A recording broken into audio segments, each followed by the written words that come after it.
Thank you, Mary Ellen, and thank you for all the work that had to go into putting this together. It's so wonderful to see this celebration of all abilities, and I'm happy to share with all of you, as I've seen many of you throughout Masses, some of them that I've attended morning and Saturday evening as well. So it's great to see everyone and to be a part of this. You must be special parents for God to bless you with a child like her. The stranger said to my dad as he rocked me in the nursery just hours after my birth. It was something he needed to hear at a difficult time, but especially to share with my mom back at the hospital room. She was depressed. She mourned for my arms. She didn't allow anyone to come visit her or bring her flowers. She thought over those 9 months of pregnancy. She was so sure to do everything right. She didn't even take an aspirin. Every parent envisions for their child to be perfect at birth, but the reality is that 1 in 10,000 children will be born missing a limb.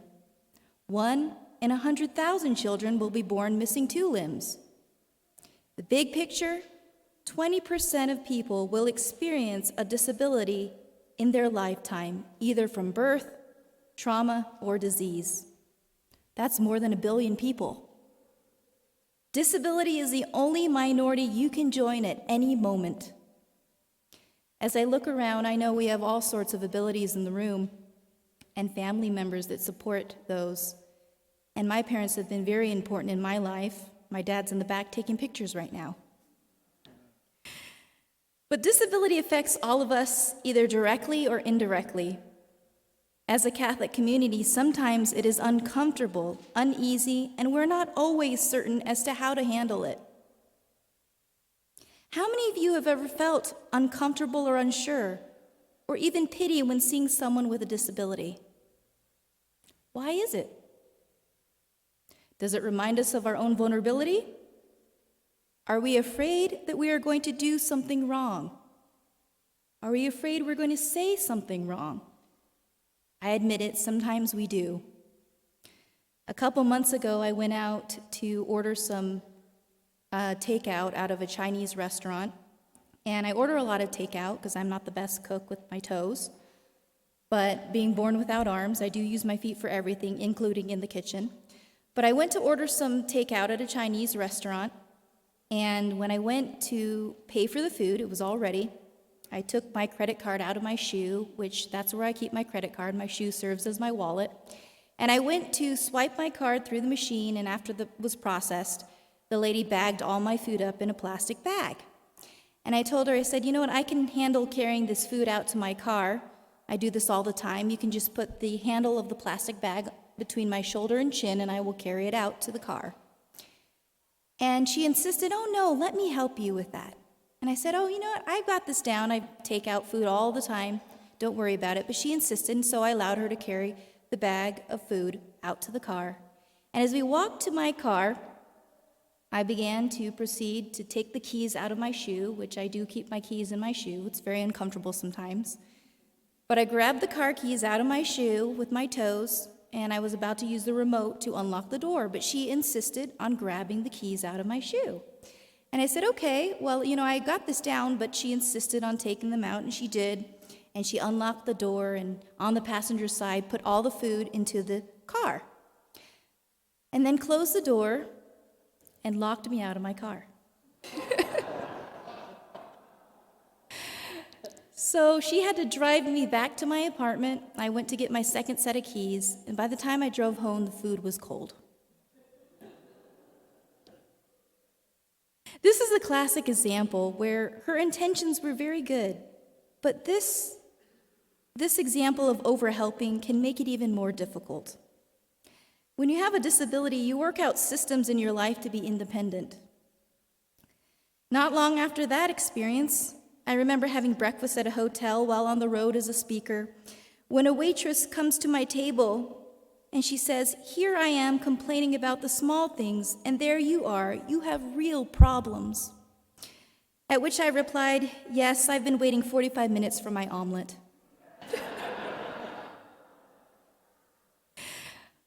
lot of my stories are about food. Can you tell I love food? And I'll tell you one more. When my husband and I go to a restaurant, people always think that he's probably going to feed me. So to mess with them, I pick up a fork and begin to feed him. Soup is the most impressive. Okay, just one more. I remember driving through a fast food restaurant. I went to pay for my food at the first window. I made it to the second window to pick up my food, and the entire staff was standing there to see me, and they still forgot my burrito supreme.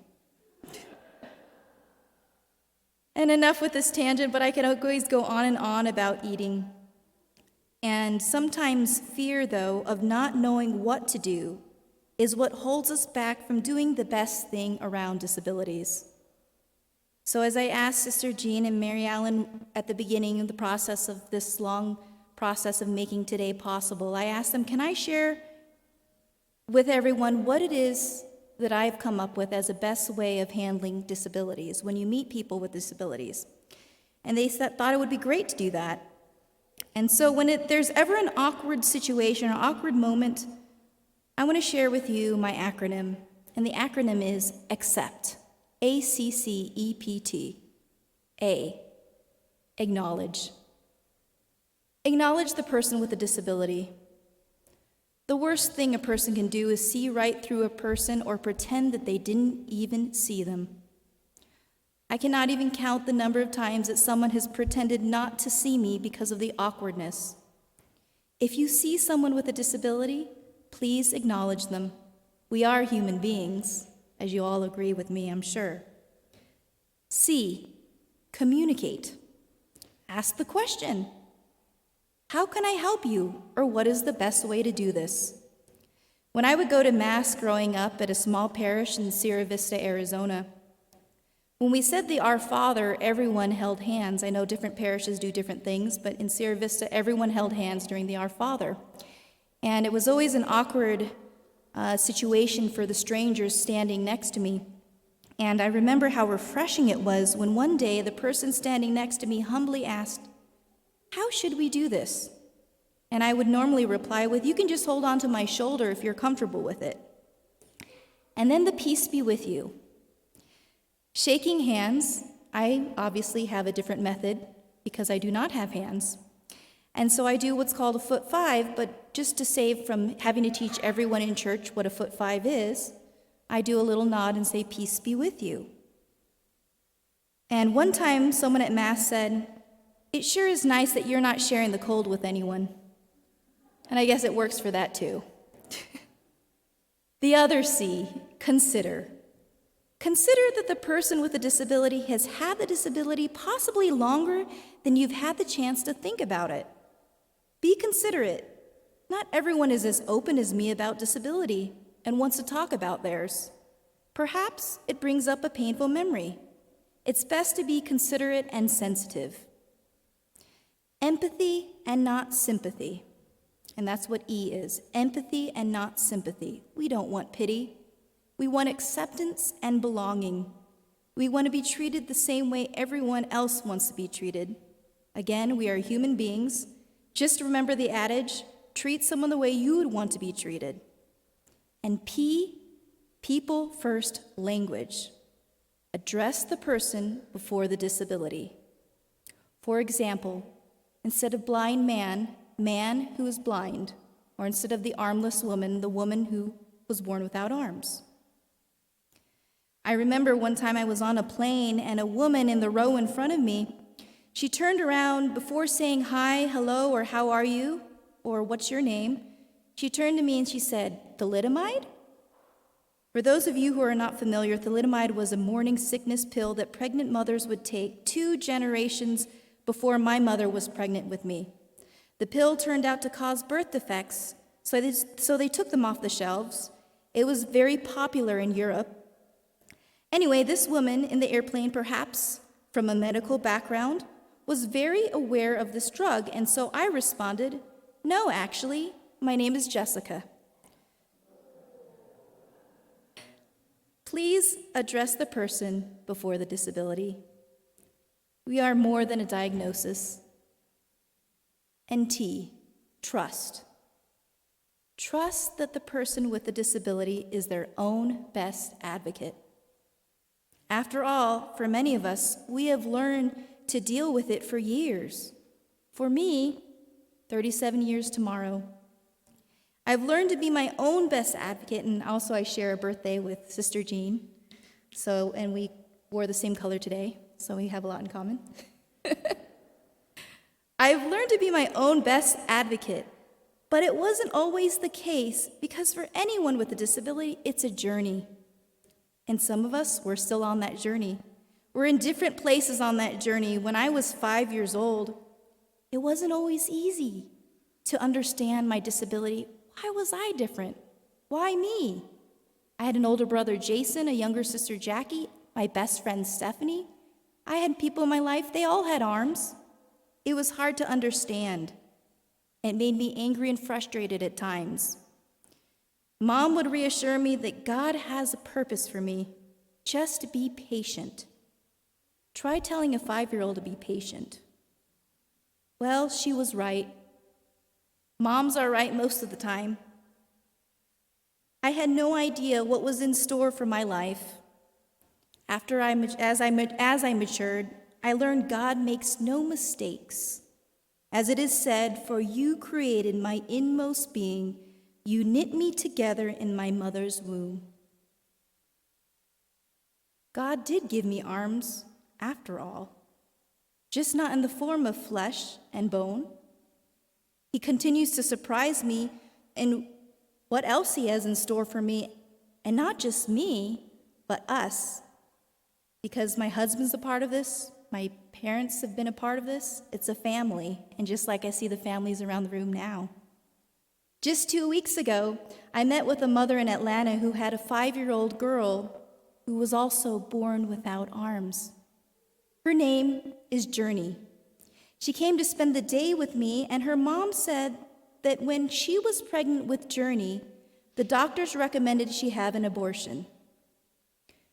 She said to that doctor, "That is not going to happen." And now she has a beautiful 5-year-old daughter named Journey, and I assured her that she has nothing to worry about. I also spent some time showing her how I do things to take care of my own personal needs and be fully independent, which I am. Where there's a will, there's a way. I shared with Journey's mom that sometimes she's going to have tough love. And what I mean by that is sometimes Journey's mom is going to have to watch her struggle. It's going to be harder to do some things than it may be for others. But sometimes that struggle is what builds resilience, and she'll have to help her figure out her own way by giving her the space to learn to find her own way. When I was growing up, my mother would often slip me a prayer card that I didn't always understand as a young person. It had some complicated words in this prayer, and I'm sure you've all heard of the Serenity Prayer. God, grant me the serenity to accept the things I cannot change, courage to change the things I can, and the wisdom to know the difference. I learned how to accept that I could not change the fact that I didn't have flesh and blood arms. In fact, I was given the option of prosthetics for many years. I wore them to school for 11 years, in fact. And prosthetics are wonderful, what they've been able to do for many people who've lost their limbs due to trauma, due to disease, or accidents. But for me, I was born this way. This is how I believe God created me. And finally, after wearing fake arms for 11 years, I decided to give them up. And on the first day of 8th grade, I was 14 years old, and I walked to the bus stop feeling lighter because they weighed 10 pounds. Freer, more empowered than I'd ever felt before. For the first time, I was going to be the person God created me to be. And when I walked on that bus, I knew the kids were going to make fun of me, but it didn't matter because I remembered the quote by Eleanor Roosevelt, "No one can make you feel inferior without your permission." And as those bus doors shut, I promised myself I would never again wear them. To this day, they remain in the closet. God, grant me the serenity to accept the things I cannot change, courage to change the things I can, and the wisdom to know the difference. God gave me the courage to overcome my greatest fear of flying, to become the world's first armless pilot. I later received a Guinness World Record medal, but I was beyond thrilled to be able to give this medal to the Pope at the Vatican during the blessing in the middle of St. Peter's Square. And it was such a wonderful way because I feel I've been truly blessed. And so I know now it's being well preserved over there. One day I'll see it maybe, who knows. But I feel I've been very blessed with many graces. And I think I'd love to share with you something that is a very powerful video. Many of you may have seen this video, but I was lucky to be a part of it, and thankfully John added this in last minute because I think it's such a powerful piece about all the abilities.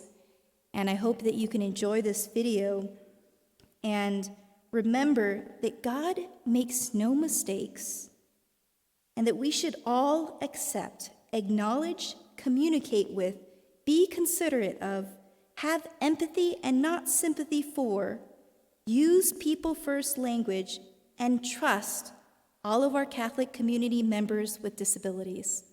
Please enjoy this video called We're the Superhumans. John, will you please play that? Thank you.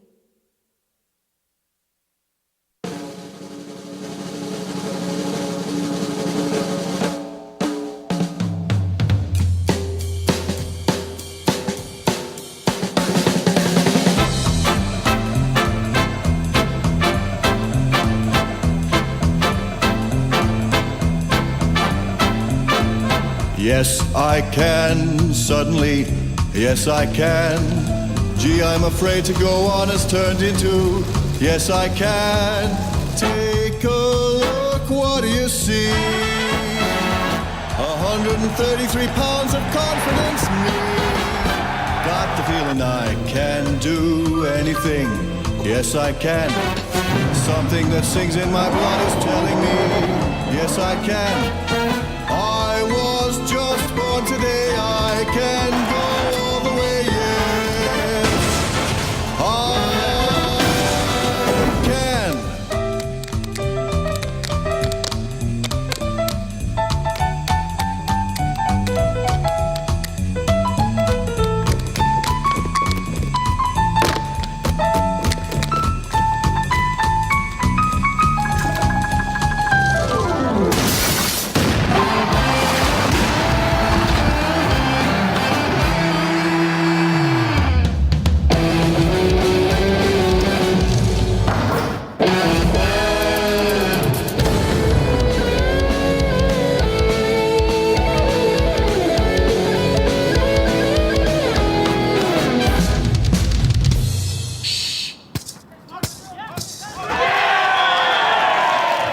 yes, I can. Yes, I can.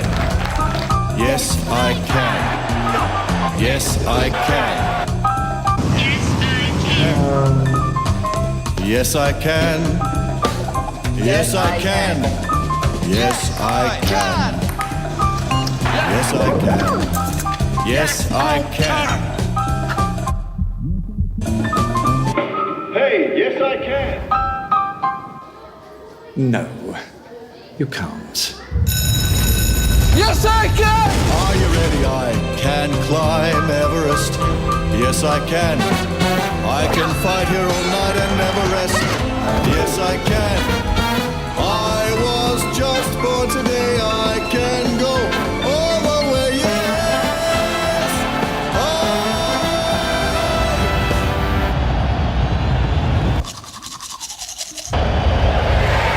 can.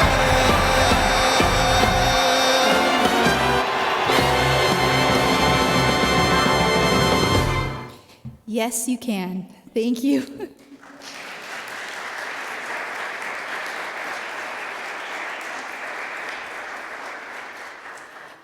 And we did want to open up. There are any questions, we have some time for that. Please feel free to raise your hand or foot.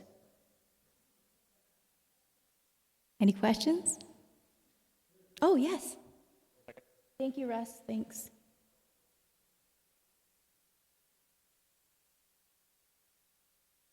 Thank you. thank you for your inspiring talk. Most of the things in the movie and what you've talked about have been physical disabilities.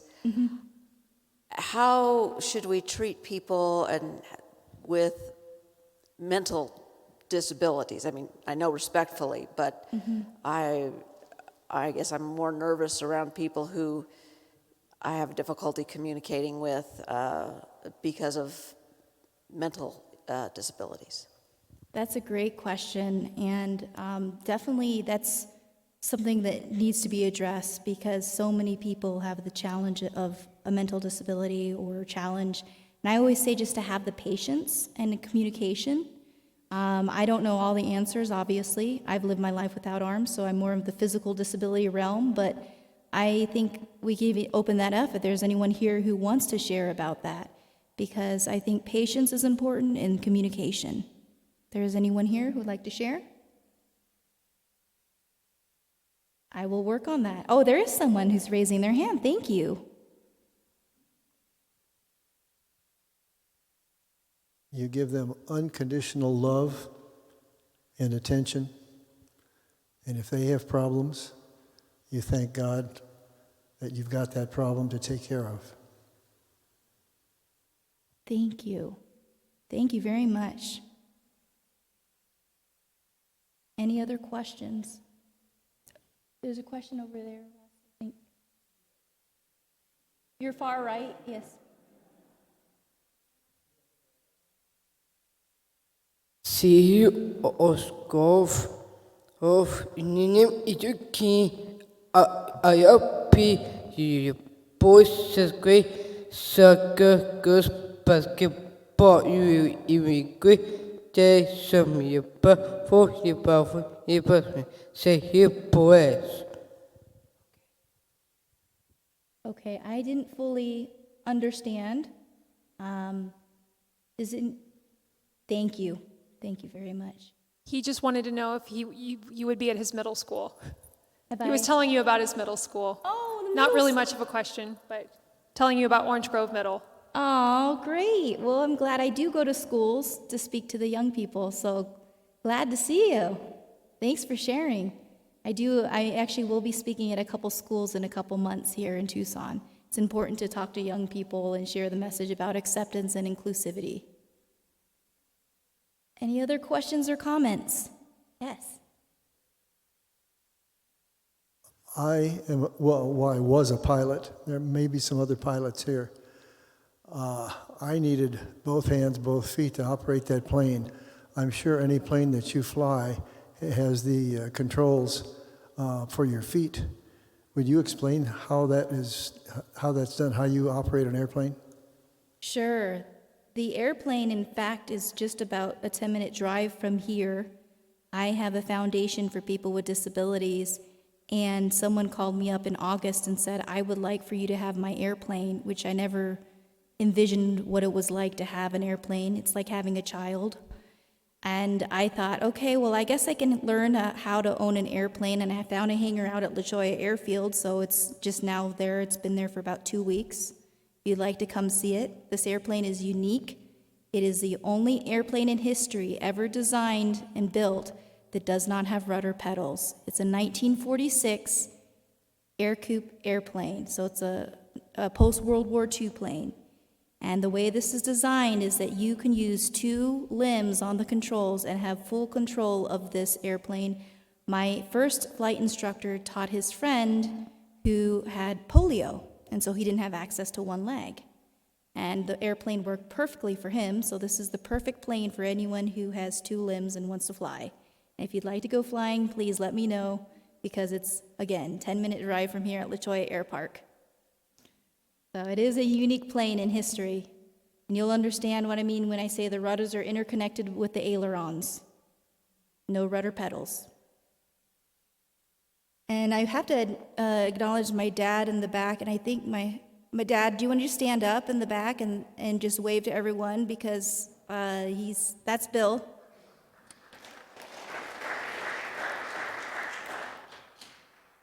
And I think my husband may be at the back table where I'll be signing books and DVDs if you'd like one. I am right-footed. So come see me if you'd like. And I just want this conversation to continue because I think if we talk more about abilities and disabilities, it helps make it okay. So I want to really congratulate Mary Ellen for starting this, initiating this, and Sister Jean, of course. Can we all give her a round of applause for an amazing event? We have to remove fear by having conversations. And I love the quote, fear, F-E-A-R, stands for false evidence appearing real. We create our own fear, and if we create our own fear, we can also destroy it. So, as Zig Ziglar said, we could either forget everything and run, F-E-A-R, or face everything and rise. And I challenge you to never let fear stand in the way of any opportunity and any conversation. And if you ever see anyone with a disability, don't be afraid to treat them as a human being, and who knows, they might be your next best friend. Thank you so much.